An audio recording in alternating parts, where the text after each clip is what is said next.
세션 4. 일단 지금 찍고 있는 환경이 너무 더워요.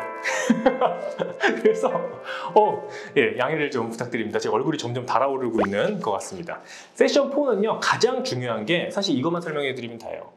예. 타인이 보는 나라는 챕터인데요. 이거는요, 여기 보면 이렇게 단어가 이 100가지가 있어요. 정확히 100가지인데 이 100가지의 시트를 여러분들이 저희 홈페이지 들어오시면 www.mind3.co.kr로 들어오시면요, 이곳에 시트를 다운받으실 수 있으세요. 다운을 받으신 다음에 다른 지인분한테 가서 이것을 확인받는 겁니다. 딱 디밀고요, 말씀하세요. 친구야, 너가 나를 보았을 때 가장 알맞다고 생각하는 단어 12개를 한번 골라주렴. 또 12개를 막 고르겠죠? 물론 친구는 나한테 욕을 할 거예요. 너 이상한 짓 시킨다고 욕을 할 건데, 일단은 나한테 그거를 해달라고 요청한 다음에 12개를 막 골랐죠? 고른 다음에 하셔야 될 것은, 이제 집에 가려는 걸 다시 붙잡고, 자, 그렇다면 이게 왜 그렇다고 생각하니? 라고 다시 물어봐 주셔야 돼요. 그럼 대부분 깊게 생각 못하기 때문에 너 그냥 그런데? 라고 이야기를 합니다. 하지만 거기서 끝나지 말고 구체적인 사례를 물어보셔야 됩니다. 그 사례에서 여러분들이 자소서에 쓸만한 내용도 나오고요, 그 사례에서 근거가 생기는 거예요. 그래서 반드시 이것을 물어볼 때 여러분들이 12개를 찍은 다음에 끝나는 것이 아니라 그것의 사례, 근거를 같이 확보하시면 될 것 같습니다. 그럼 몇 명을 해야 될까요? 제가 추천드리는 거는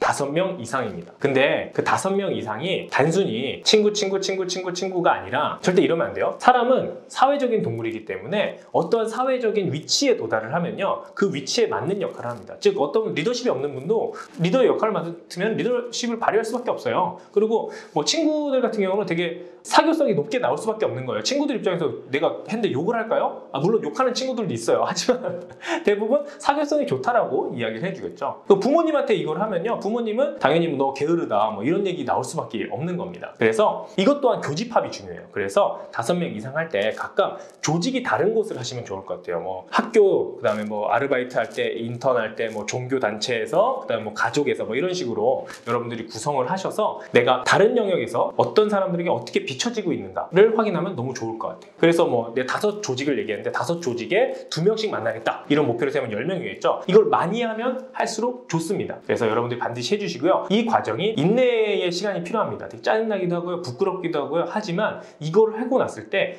진짜 열심히 한 친구들은 정말 내가 달라졌게 보인다는 이야기를 많이 하세요. 그래서 여러분들 반드시 이걸 해주시고요. 한 다음에 그것을 메모하고 기록하시면 좋을 것 같습니다. 근데 지양하셨으면 좋은 점이 하나 있는데, 그거는 이것을 온라인으로 하지 말라는 겁니다. 온라인으로 이걸 딱 찍어서 보내준 다음에 카톡으로 나랑 맞는 거 보내줘, 그 다음 뭐가 맞아, 이렇게 회신해줘 라고 하시는 경우가 상당히 많이 있어요. 근데 그것은 온라인이라는 환경 때문에 그런지 근거나 경험을 정확히 말해주진 않더라고요. 물론 단어들은 잘 찍어줄 수 있어요. 그래서 내가 10명 이상 했는데 더 많은 수를 확보하고 싶다 라고 하실 때는 이렇게 온라인으로 수를 채워도 되는데, 그 외에는 오프라인으로 차 한잔 사시면서 하시면 좋을 것 같아요. 제가 이 시트를 만들게 된 이유는, 사실 제가 이걸 해봤어요. 이 시트를 만들기 전에 의도치 않게. 뭐냐면 제가 군대를 전역한 다음에 어떤 친구를 만났습니다. 근데 그 친구가 저한테 갑자기 이런 얘기를 하는 거예요.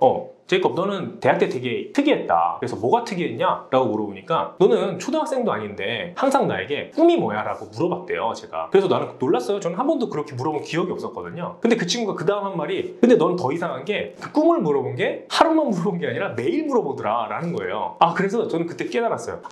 나는 누군가의 꿈이 되게 궁금한 사람이고, 그 꿈을 꾸게 만드는 게 나의 나중에 직업이 될 수도 있겠구나 라는 생각을 했었어요. 근데 아니나 다를까 지금 그런 비슷한 일을 하고 있죠. 이와 같이 나도 모르는 나를 누군가를 통해서 확인을 받는 작업입니다. 나도 모르는 나를 다른 사람이 말해줬을 때 내가 이랬어? 라는 생각보다는 그 다음에 드는 생각은, 맞아, 내가 이래서 이랬구나 라는 내 자신의 확신이 있는 거예요. 세션 1부터 세션 4까지의 일은 여러분들이 확신을 가지셔야 되는 단계예요. 이 펜타곤 모델을 다 칠하고 나면요, 여기 보시면 이렇게 칠하고 나면 여러분들에게 나름의 직무 가이드를 드렸어요. 이 직무를 하시는 게 조금 더 좋다, 이 직무를 하시는 게 여러분 강점에 맞다라는 가이드를 드렸는데, 이건 어디까지나 가이드입니다. 결정은 여러분이 하시는 거고 여러분들이 확신을 갖는 거예요. 근데 대부분 이 과정을 시작하기 이전부터 여러분들은 나의 강점이 무엇인지 대부분 알고 계세요. 확신이 들기 바로 직전 단계까지 대부분 와 계세요.